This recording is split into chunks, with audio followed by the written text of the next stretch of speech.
Welcome to the Clipper channel. In today's video, I'll show you how to adjust the content maturity level on your account on Roblox. Now, content maturity level is basically a thing that allows you to block contents that are adult or not for kids. Now, if you have that enabled on your account to too low, you cannot see contents. So to set it to a proper level, just open up your browser and just go to roblox.com/home. Then just go to settings from the gear icon here and click on settings. Then from here, you need to go inside privacy and content maturity. Just click on this. From here, you'll see content maturity under privacy and content maturity and just expand this.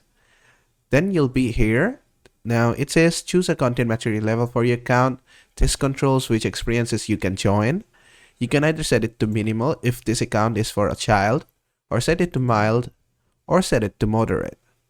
Under every option, you'll find the description of every option. As you can see right here, it's gonna show blood and everything. And you can set it to restricted if you are only over 17. And basically that is how you can change the content maturity level on your Roblox account. I hope this video was helpful. If it was, please give it a thumbs up and don't forget to subscribe.